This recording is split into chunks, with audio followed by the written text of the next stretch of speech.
Hello and welcome to Coffee, Book and Cigar. This is part one of The Value of Others, a new book I'm going to be reading by Orion Taraban, Understanding the Economic Model of Relationships to Get and Keep More of What You Want in the Sexual Marketplace. If everyone is looking to secure a relationship with their perceived best option, then the perception of value must be at the heart of human coupling.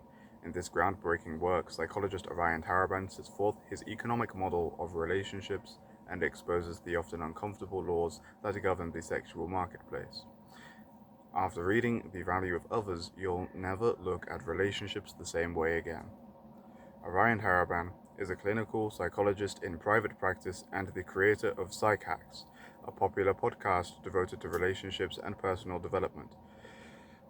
He lives in Napa, California.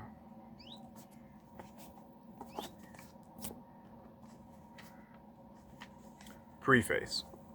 This is a book about relationships, principally about sexual relationships between men and women. Since this is a particularly sensitive topic fraught with potential difficulty, I consider it appropriate at the outset to provide some context for the book and my motivations for writing it. Like anyone else, I'm not sure how much time I have left, and books are notoriously time-consuming, so my primary intention in undertaking this project was to write a book that I would not later consider a waste of time to have written. And this, I felt, would be the surest guarantee I could offer you that the book would not be a waste of time to read. And to the extent that I accomplished this, I believe I did so by respecting my attention, your attention, and intelligence. There is very little fluff in this book. Many sentences could be expanded into chapters. Every chapter could be its own book. I readily concede that I have glossed over many topics and omitted others completely. Perhaps I will be able to address these deficiencies in future works. For the time being, however, I hope that the reader of the present volume will remember that this book is intended as a kind of survey text, incapable of providing greater detail without compromising its overarching goal. As a survey, the book also needed to accommodate certain variables in my intended audience, two of which are of particular note, namely differences in familiarity with the topic under consideration and differences in gendered communication styles.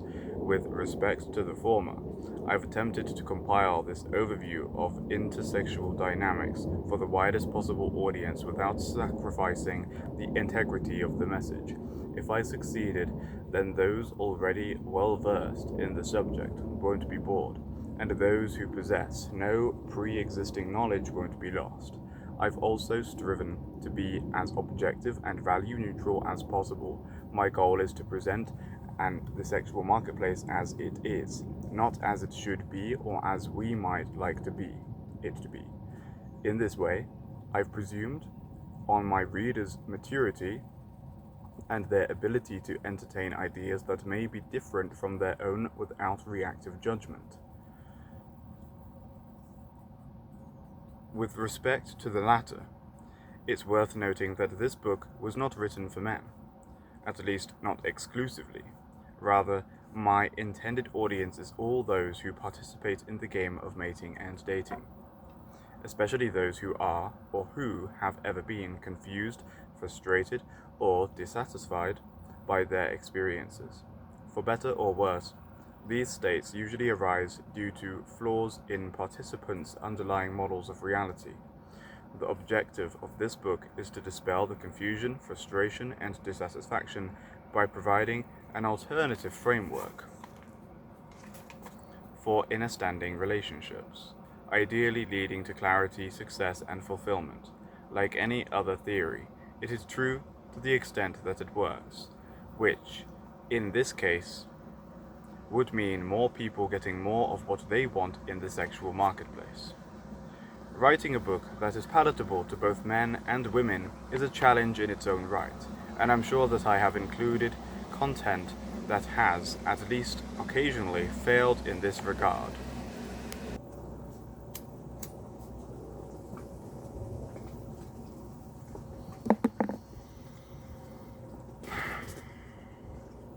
However, there is no way around it. Any legitimate theory of the sexual marketplace must be able to explain the experiences of both men and women using the same set of principles, otherwise it is incomplete at best and biased at worst. What's more,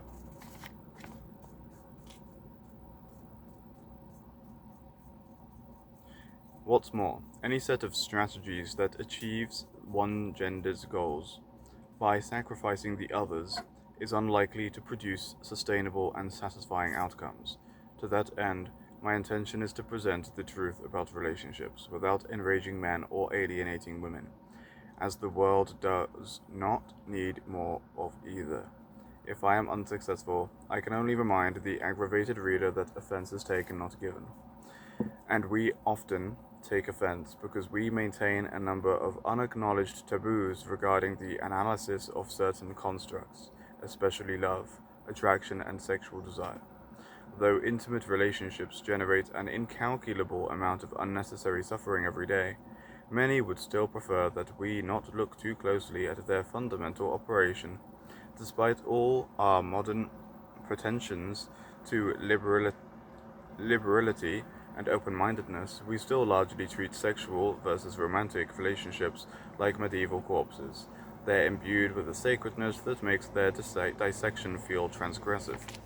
Unfortunately, while laying bare the physical apparatus of the human body may have been uncomfortable for some, this squeamishness functionally prevented millions from receiving appropriate medical care for centuries. Until we could see the human organism clearly, physical maladies were treated with a combination of ritual, charisma, and superstition. If people improved, it was generally in spite of their treatment, not because of it. And even though the consequences of remaining ignorant were as obvious as they were deadly, those who sought to shed light on how the human body actually worked were often shunned, denounced, and excommunicated by the same people whose lives would have been improved by such discoveries. By the same token, while laying bare the realities of the sexual marketplace may be uncomfortable for some, this squeamishness has functionally prevented millions from enjoying satisfying relationships for centuries. Without an understanding of the perception of value, relationship difficulties will continue to be addressed with a combination of moral exhortations, trite platitudes, and wishful thinking. If people succeed, it will generally be in spite of this advice, not because of it. And even though the consequences of mystifying these realities are as obvious as they are painful, those who seek to shed light on how relationships actually work are often shunned, denounced, and ostracized by the same people whose lives would be improved by such discoveries. To the extent that my analysis is an infringement on moral sensibilities, I hope that my intentions will justify my actions. It is not a morbid curiosity that motivates me, nor an iconoclastic delight in destruction, but I desire to release others from pain. I've spoken with thousands of people who suffer at every stage of relationships. Some suffer when they're not in them, others suffer when they are in them.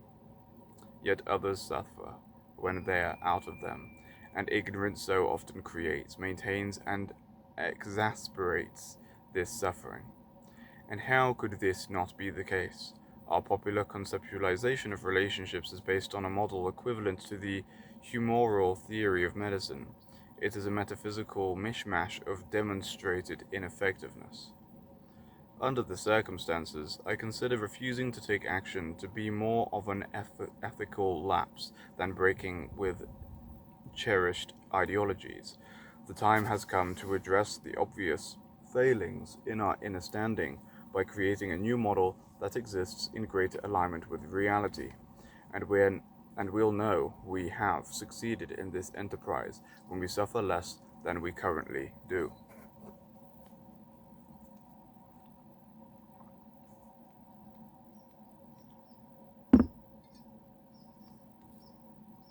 This book is a first, pledging attempt at sharing This book is a first fledgling attempt at sharing such a model. I have tried my best to pursue my inquiry, if not to its ultimate conclusion, then at least as far as I could manage, and I feel satisfied by my efforts in no small part because I was often surprised by what they produced.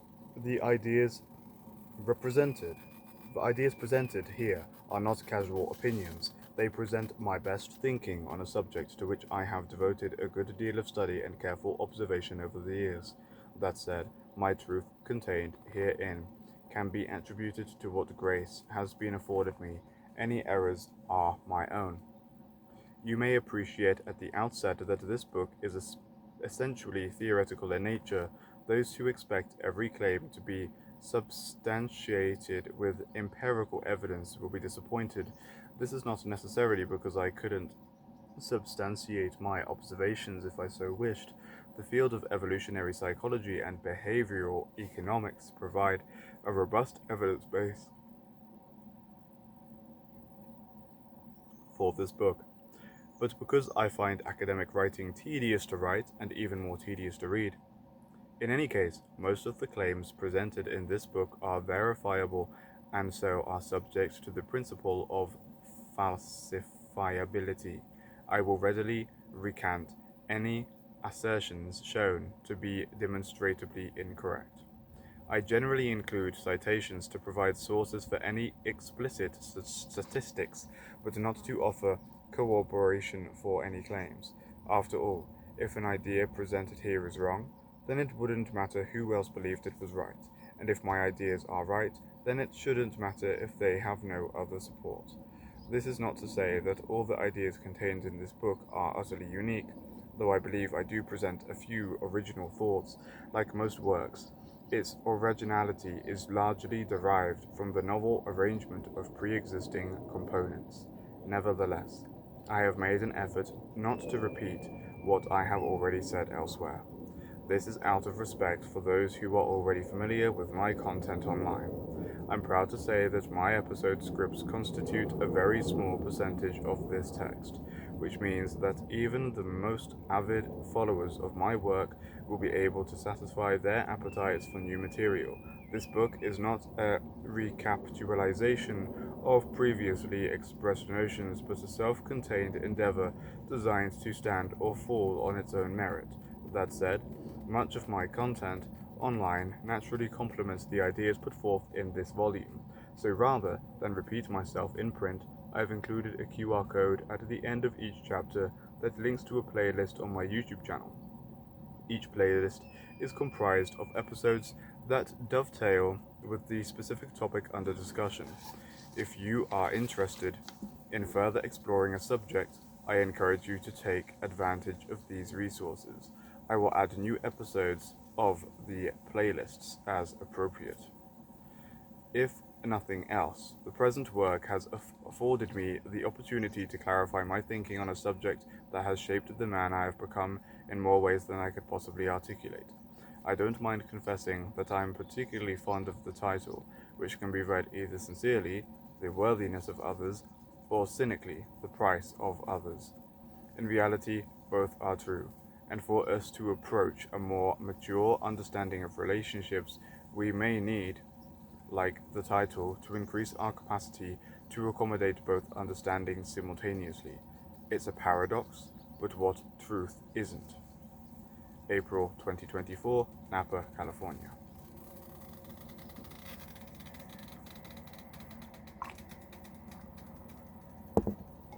Prologue: The Judgment of Paris. There is a story behind the painting on the cover of this book, and it goes like this.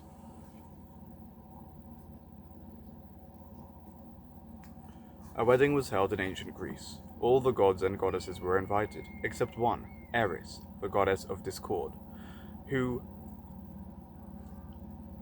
inevitably showed up anyway. When she was denied entry to the festivities, she threw her wedding gift, a golden apple inscribed with words "to the fairest," into the crowd before departing in a huff. Predictably, 3 goddesses each assumed the apple was addressed to her, and Zeus was summoned to mediate the dispute.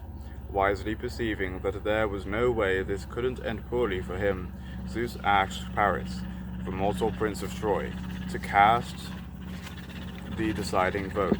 The painting depicts this monumentous event, the Judgment of Paris.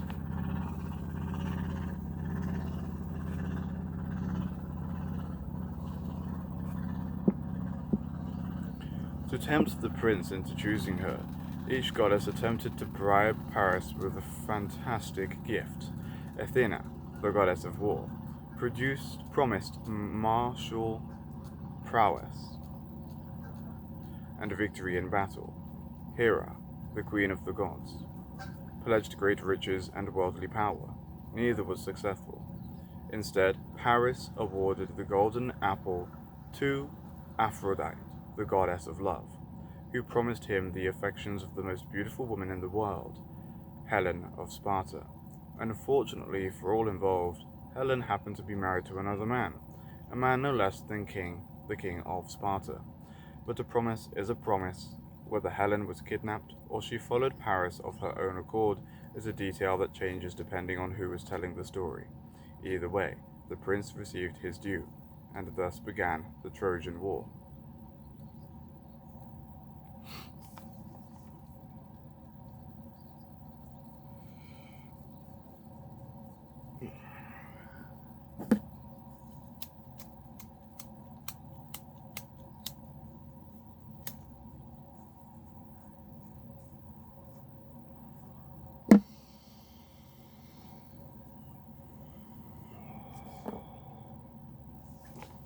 Chapter 1. Relationships are the media in which value is transacted. People want things from other people.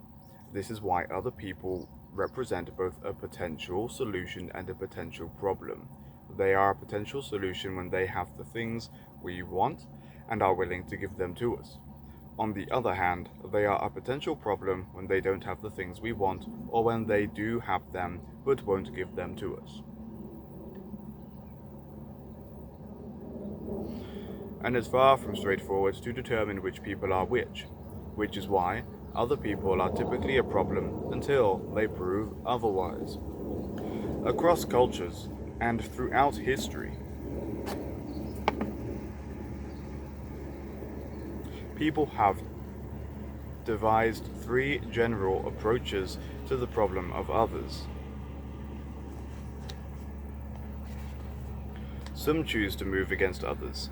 This involves taking what they want from other people using force, skill, or guile in conquest or competition. Others choose to move away from others.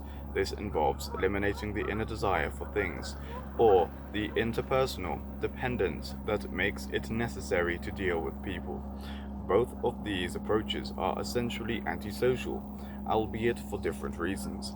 However, the most common approach that people have adopted to address the problem of others is to move toward them. From the hunting parties of our ancient ancestors to the multinational alliances of the present day, people have found ways of getting what they want by joining into larger units, and they have discovered that the most effective way to entice others to join them is to give, or promise to give in the future, something these other people want in return.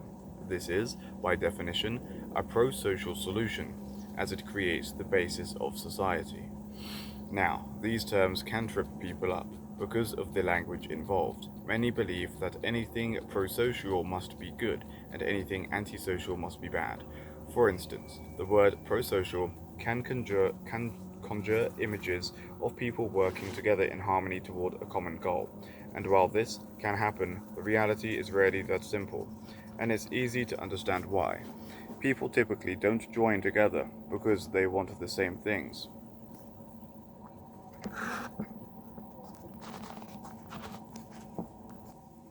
This is why people who want the same things are generally useless to each other. Each lacks what the other desires.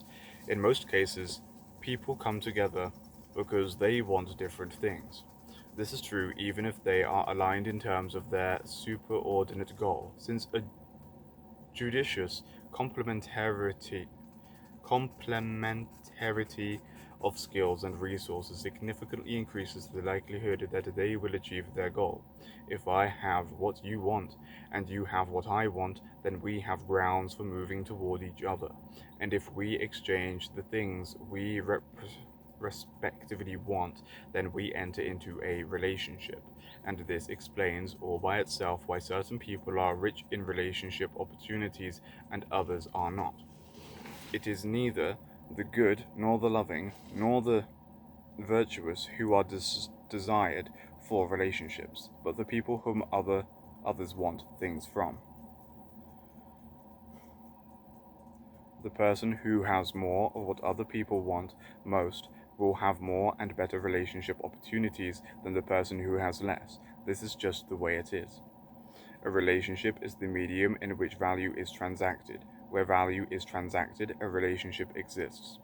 Conversely, where no value is transacted, no relationship exists. This is because people don't move toward others whom they want nothing to do with. Rather, they approach those from whom they hope to derive some benefit. When they do not hope to benefit, people will sometimes avoid others from whom they fear harm.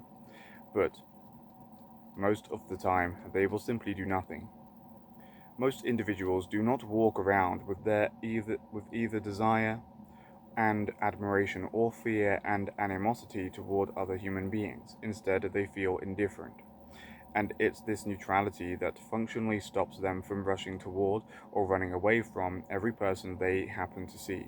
In general, people feel relatively disinterested until they perceive that someone has something they want, either to acquire or to avoid.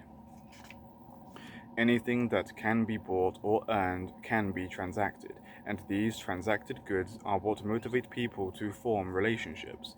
On the other hand, anything that can neither be bought nor earned, gifts that are given solely at the pleasure of the giver and for which no reciprocity is expected, cannot be transacted, and therefore do not form the basis of relationships. This is because relationships require exchange, and unilateral transactions don't meet the criteria. For instance, we wouldn't say that a fan is in a relationship with her idol any more than we would say a victim is in a relationship with his mugger. Relationships must go both ways. In order for a relationship to exist, value must be transacted. It must be exchanged between the parties involved. However, this is no simple task, as value is neither static nor objective. As we'll see, it exists solely in the mind of the valuer, and it is subject to constant fluctuation as new information emerges and circumstances evolve. What's more, this valuation typically occurs beneath the threshold of awareness. This means that neither party can ever know the other's true valuation of a specific good, which exists in the inaccessible privacy of the other's mind. And also that each party typically doesn't entirely know his or her own valuation of the good in question. And to make matters even more complicated, people generally attempt to exchange unequal, i.e., different, goods in relationships, which further increases the likelihood that the goods will have unequal, i.e., different, valuations. That said, these valuations must be comparable. People do not willingly exchange something they value highly for something they do not. This means that if the subjective valuations of the goods in question are too far off, then no exchange occurs, and no relationship is formed. In order to effect a transaction, that which is given must be valued similarly to that which is received. As a result, we can define our definition of relationships even further to be the media in which unequal goods of comparable value are exchanged. Since these values are both unequal and subjective, relationships must be recognized, must be negotiated, not just at their inception, but through their entire duration as well.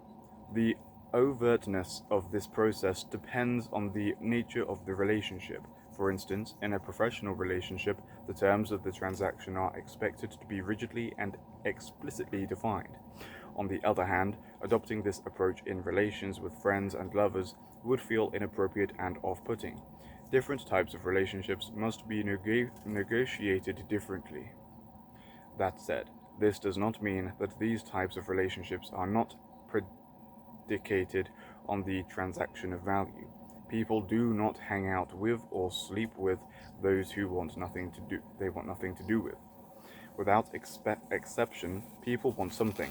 They hope to benefit from the people they choose to spend their time with, even if that something is merely the pleasure of the other's company or an escape from the guilt associated with not discharging a duty. What this means is that the transaction of value in such relationships is typically negotiated covertly. It must be approached with subtlety, tact, and indirectness.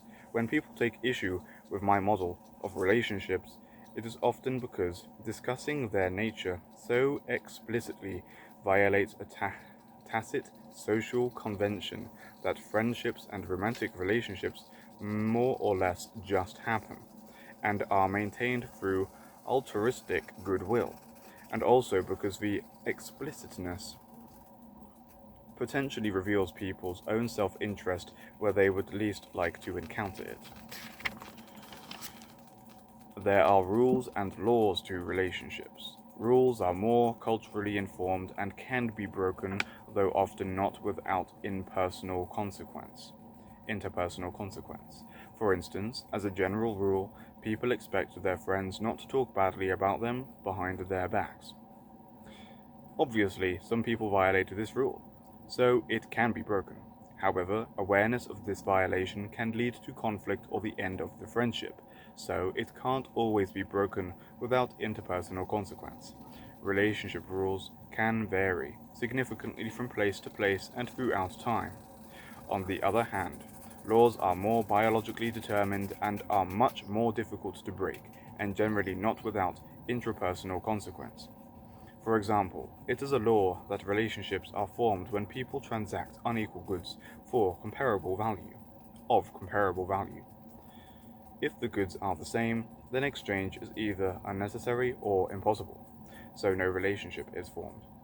And if their values are too disparate, then the relationship becomes likely in inverse proportion to the size of the perceived mismatch in value. The greater the mismatch, the less likely the relationship. If the law is violated and a relationship is formed under a significantly mismatched valuation, this is generally due to the fact that the perception of value has shifted since the point of transaction. In any case, awareness of this violation can lead to a great deal of pain and distress for the undercompensated party, so it can't always be broken without intrapersonal consequence. Relationship laws are fairly constant and universal. These relationship rules and laws, in conjunction with people's infinitely varied interpersonal objectives, collectively give rise to the game of relationships. Some people object to the word game used in this context. However, this is generally on the basis of the word's connotation. A game is not necessarily a casual thing. Some games are played very seriously, and a game is not necessarily a trivial thing. Some games are played for very high stakes. A game is anything with rules and a goal, and under this definition, human relationships are games. In relationships, people try to get what they want from others. This is the goal, and they have to go about doing this without violating, or, more realistically, selectively violating, various inter- and intrapersonal guidelines. These are the rules.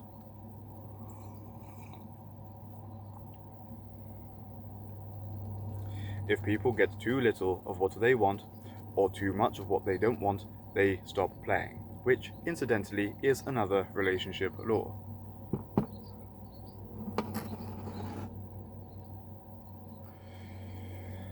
Every type of relationship constitutes a different game, as does every specific relationship of the same type. For instance, the game of friendship is different from the game of business, both in their rules and goals. What is considered an effective strategy in one game might constitute a rule violation in another. Furthermore, the game of friendship with a specific individual is different from the game of friendship with any other individual. After all, people don't want the exact same set of things from all their friends, and idiosyncratic patterns of interaction will emerge within the context of each friendship.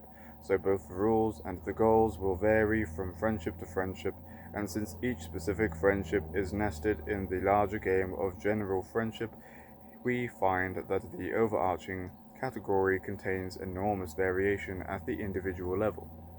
This is all to say that it's fairly difficult to talk about relationships. Any principle that seems to apply to the general category of relationship will likely be contradicted by a specific example on the individual level. However, we all recognize that different relationship categories exist. A friend is different from a lover, is different from a colleague, and this means that there must be principles that vary from category to category but are consistent within each category itself. That said, the truer these principles are, the more abstract and unsatisfying they are likely to be.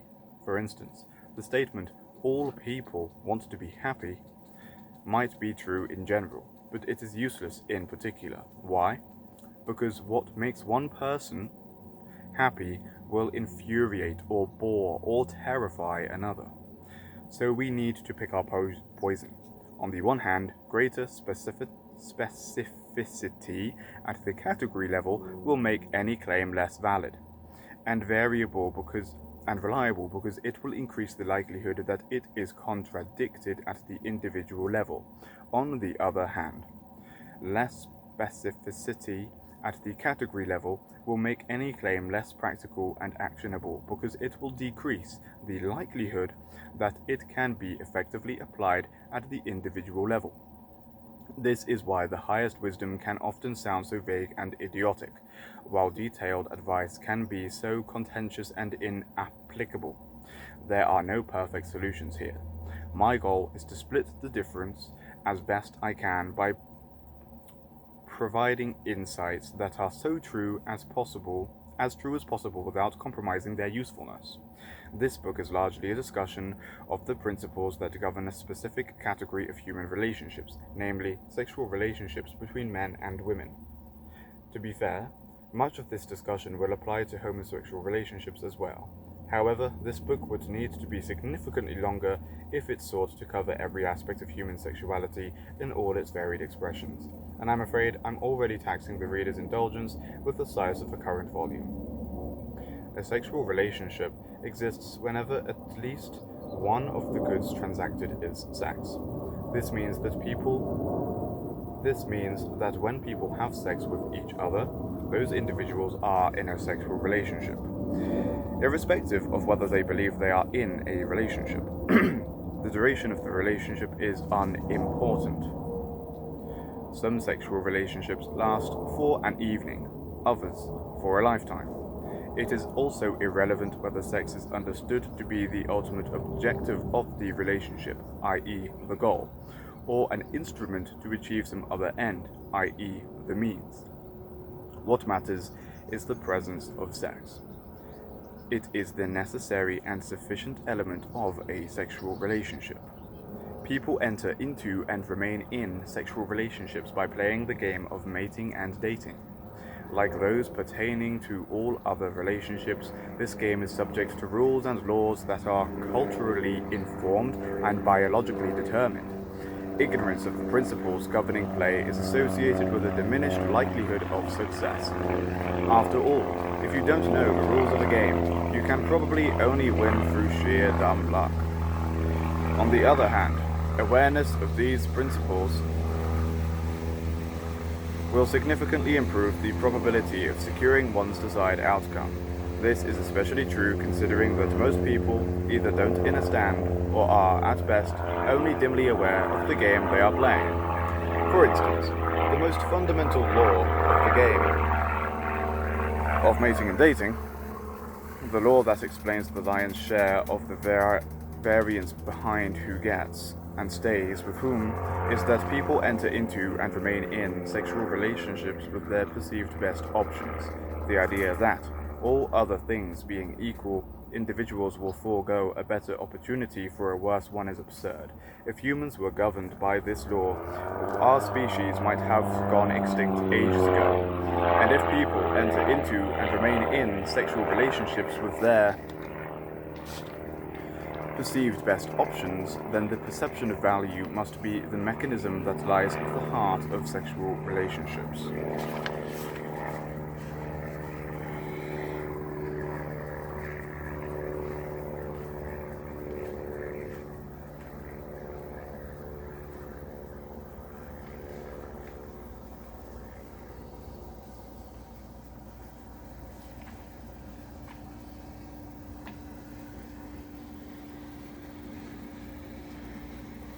Once we appreciated this, we can understand that the game of mating and dating is fundamentally governed by a synthesis of psychological and economic principles. This synthesis is partly psychological because it is informed by perception, which is a complex cognitive phenomenon, and it is partly economic because it is enacted according to principles regulating value exchange, which constitute economic action. People often bulk, B-A-L-K, I think it's more of an American word. I've never really heard it until this guy. If you don't know what it means, maybe you do. I didn't because I'm dyslexic.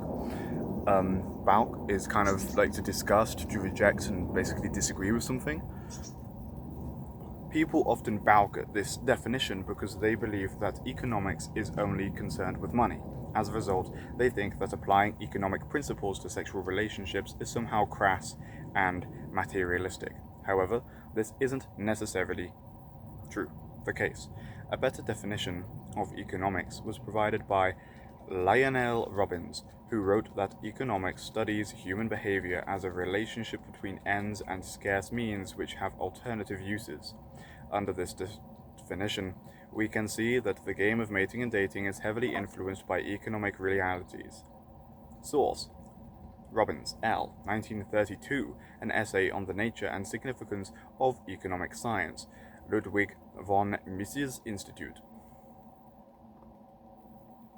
We can refer to this interdisciplinary framework as behavioral economics, which is why I call my theory the economic model of relationships. As we'll see, when applied to sexual relationships, the economic model can explain a great deal of people's mating and dating decisions using only a few underlying assumptions. In all likelihood, this model will significantly deviate from your own subjective experience with respect to how you go about pursuing relationships. This is because most people enter into relationships for emotional reasons. Taken at face value, this is a contradiction in terms, i.e., emotion isn't rational. However, at a much deeper level, there is some truth in this phraseology. In fact, the economic model clarifies the reasons behind the emotions that motivate people to form relationships, and since the model can explain emotions, but emotions cannot explain the model, this means that the model is more fundamentally true and should take precedence. To understand why this is the case, we need to take a closer look at the concept of value, what it is, and how it operates.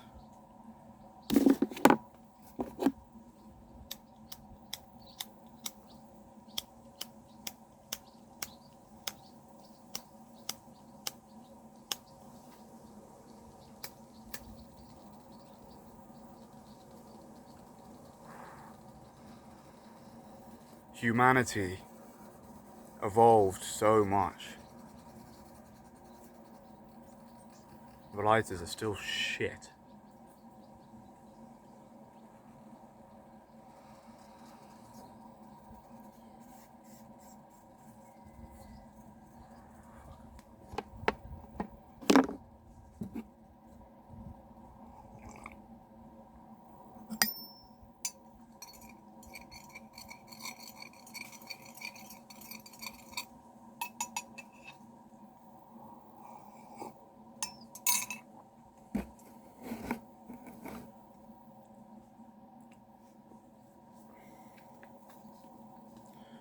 The covert calculator. This is probably the most abstract and difficult to understand section of the entire book. It's a shame it has to show up in the first chapter, but there's no way around it. If you can get through it, congrats. You'll have a deeper appreciation for what follows, and if you're getting lost or having a tough time, don't worry about it, just skip ahead to the next section. Everything will be easier from here on out. Value is easy to define, but difficult to pin down. Our everyday use of the word suggests a serviceable enough definition. Value is something that people are willing to pay for, and payment in turn is the expenditure of resources. This does not necessarily mean money, though it certainly can. Time, effort, attention, and opportunity, among others, are all forms of resources. These resources must be expended both to acquire and to retain valuable goods, and resources once expended cannot be refunded. Even expended monetary resources can't be refunded. This is because the same quantity of money will have a different value to a specific individual at different points in time. Any given individual possesses these resources in limited quantities. No one has infinite money, unlimited time, or inexhaustible energy. This means that people have to make decisions about how they allocate their limited resources most effectively. They can't have everything, and pursuing some paths will close off others. At the most basic level, the scarcity produced by our limited resources is what creates value in the individuals involved. This is essentially why the gods in Greek mythology envied man. Mortality, i.e., scarce time, made his life valuable. However, this definition doesn't explain why people value certain goods and not others, nor does it clarify how people determine the value of these goods. The answer to these questions are fairly complex, but let's take a stab at them anyway. As previously stated, it's important to appreciate that value is never static. Just like a stock in an exchange, it is subject to perpetual fluctuation. What's more, value is never objective, and as we'll see, it only exists in the minds of the valuers. Even the objective market price of a certain stock is really just an aggregate of countless objective valuations, and this, of course, is what allows some individuals to determine that this aggregate valuation is wrong. They might think the aggregate is too high and sell short, or too low and buy more. Objective reality, on the other hand, can't be wrong or right for that matter. It simply is what it is. In any case, the determination as to whether something is worth it is always personal and subjective. The same price will be a steal to one person and highway robbery to another, or to the same person at different points in time. There are two primary drivers of value fluctuation at the individual level: goal, relevance, and information. People want lots of different goods, and to the extent that the acquisition of these goods is governed by rules, that means that people are playing lots of different games simultaneously. In fact, the human experience means being embedded in a complex and interrelated set of nested games. The game of, say, making a presentation is embedded in the game of a job, which is embedded in the game of money, which is embedded in the game of society, which is embedded in the game of survival. Which game is most personally relevant at any one time depends on the never-ending stream of information that enters into our consciousness through our changing perception of the present moment. For instance, perceiving a look of disapproval on your manager's face might motivate you to temporarily prioritize the game of your job over and above the game of your presentation. After all, you are likely not making a presentation because you find presenting intrinsically rewarding, but because you understand that it is one of your professional responsibilities. So there would be little point in securing a lesser goal if it meant compromising a greater one. Perfectionists take note. By the same token, if you perceived that the building was on fire, you would likely try to escape using every available method, the disapproval of your manager notwithstanding. The upshot is that nesting games will always take precedence over nested games whenever we become aware of new information that affects the acquisition or maintenance of the superordinate game. And it's this fluctuation in goal relevance caused by new information that functionally explains why people value certain goods and not others. This is because the more we perceive a specific good to be instrumental to achieving a personally relevant goal, and the higher we understand that goal to be in our nested hierarchy of games, the more we invest that specific good with value. People might scoff at paying $10 for a bottle of water, but a man dying of thirst would be willing to pay a great deal more. But he will likely not be willing to pay as much for a second bottle, as the new information provided by his body will tell him that his need is now not quite so great and urgent. The water is valued differently by different people and by the same person at different times, because it is not perceived to be equally instrumental in achieving a personally relevant goal associated with an equally important game. Okay, so how do people determine the value of any specific good at any given time? We've already touched on a few factors that influence this determination: the scarcity of the specific good, the perception of its instrumentality in achieving a personally relevant goal, and the importance of that goal in the nested hierarchy of games, among others. However, the valuation process is far more complicated in reality. This is because value is essentially the output of an extremely complex calculation comprised of a countless number of evaluations mediated by perception, memory, and imagination. This output is also calculated anew hundreds of times every second for an uncountable number of goods simultaneously. I'll try my best to explain what this means.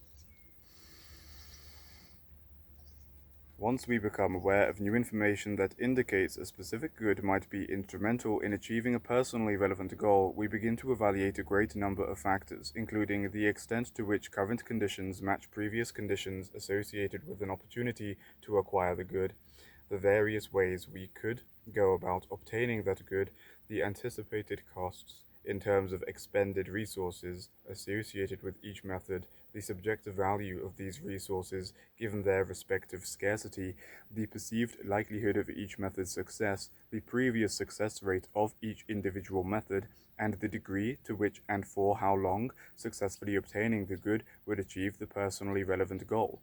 We execute these evaluations using many different cognitive processes that utilize information from the present and the subjective past, etc., perception, memory, to predict an outcome in the subjective future, etc., e.g., imagination.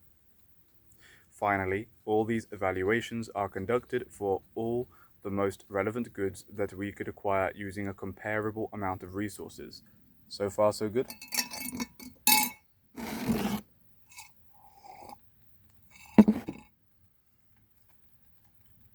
Now, all of these evaluations influence valuation in constant and predictable ways.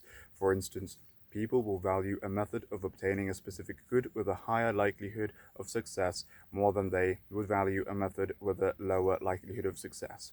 This tendency is universal. There is no culture in which it doesn't exist. This is because the principles of valuation are like the principles of logic. They do not change from place to place or moment to moment. What's more, neither can be empirically proven. We just somehow perceive them to be self-evidently true, and this is almost certainly because, like the ability to think logically, the ability to calculate value is hardwired into our brains. This, of course, doesn't mean that everyone always uses these abilities correctly. People can and do make mistakes in employing propositional logic. It just means that the same fundamental principles inherently exist within all of us, irrespective of our individual skill in applying them. So why is this so complicated? Why don't people, say, simply choose the method of obtaining a specific good associated with the highest likelihood of success in all cases, for the simple reason that, in the real world, all other things are not equal. Like a physics textbook, that instructs its reader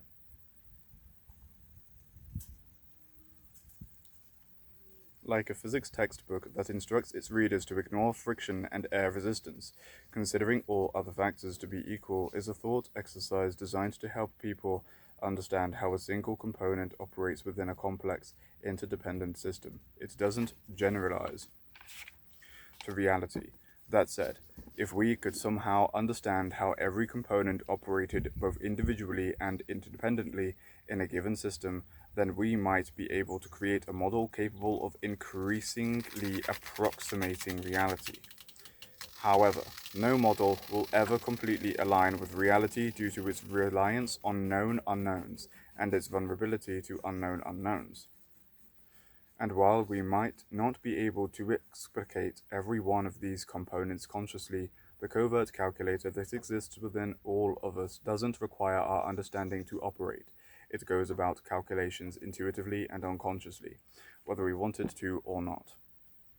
It does this by assigning a provisional value to each individual component on the calculator, ascribing a provisional weight to the value of each individual component depending on the relevance of the component to the goal in question, and the relative position of that goal in the nested hierarchy of games, and aggregating them into a provisional total value.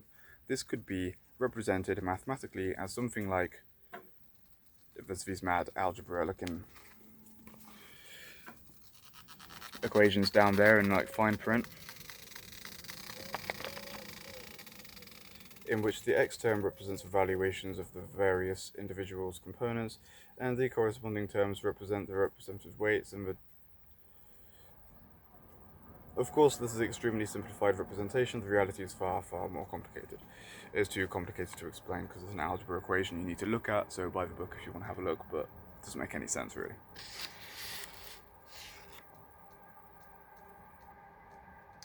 We can call this output the value coefficient of a particular good. It represents how valuable an individual perceives a specific good to be at a distinct moment in time. The higher the value of a coefficient associated with a specific good, the more valuable a particular individual will perceive that good to be.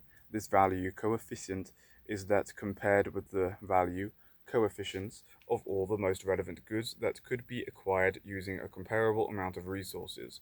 All other things being equal, people will choose to invest these resources in the particular good associated with the highest relative value coefficient.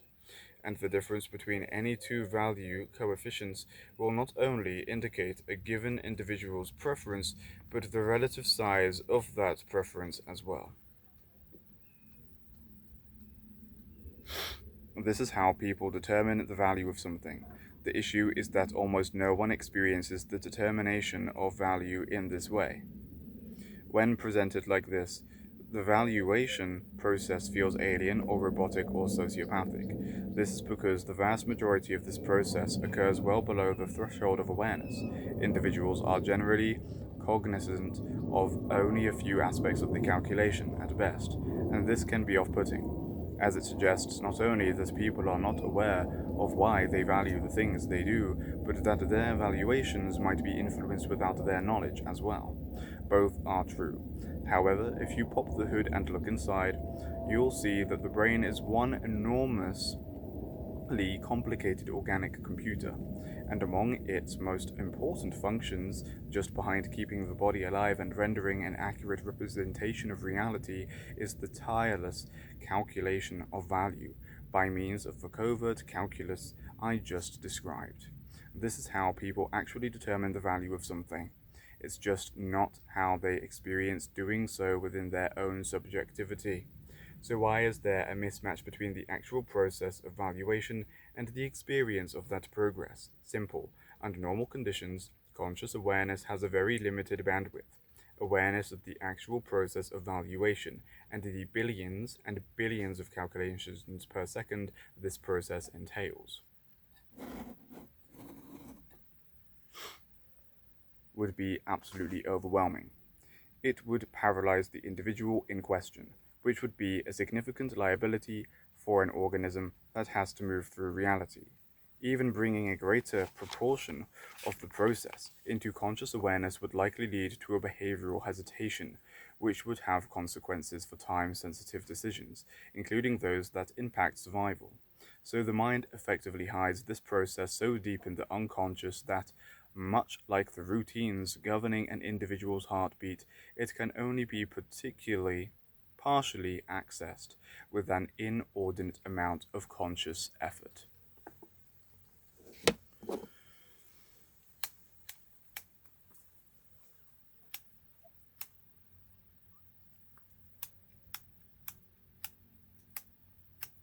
Converge, come on.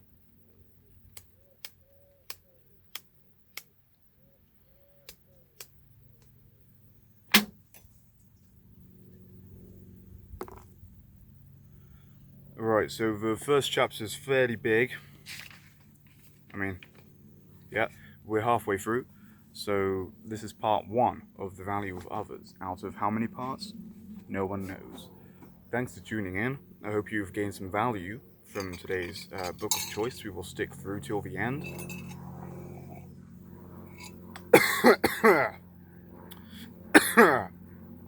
Might have had a fly in that.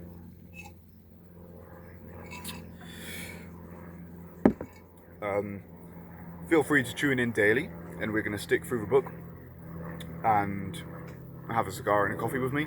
This is an audio book, visual book, so I'm just reading the book to you, spreading wisdom and books which I see as having value, which I've been recommended by others and such. And thank you for tuning in. A cigar a day keeps the doctor away. Just make sure you've got a fucking jet lighter, because lighters are so shit. And a coffee a day keeps the tiredness at bay. Make sure you read a book. Always read and always keep seeking knowledge and wisdom. Never stop trying to grow, learn, and evolve. And make sure you spend some time in nature, because you can't go wrong there. We're not meant to be stuck in a box. Open your mind with books and open your horizons with the outside world. Eh? Thanks. Like, comment, subscribe. Let me know what you think and what you may want to, if you've got any book recommendations that you might want to hear me read, or you think I should read. Let me know down below. Thank you.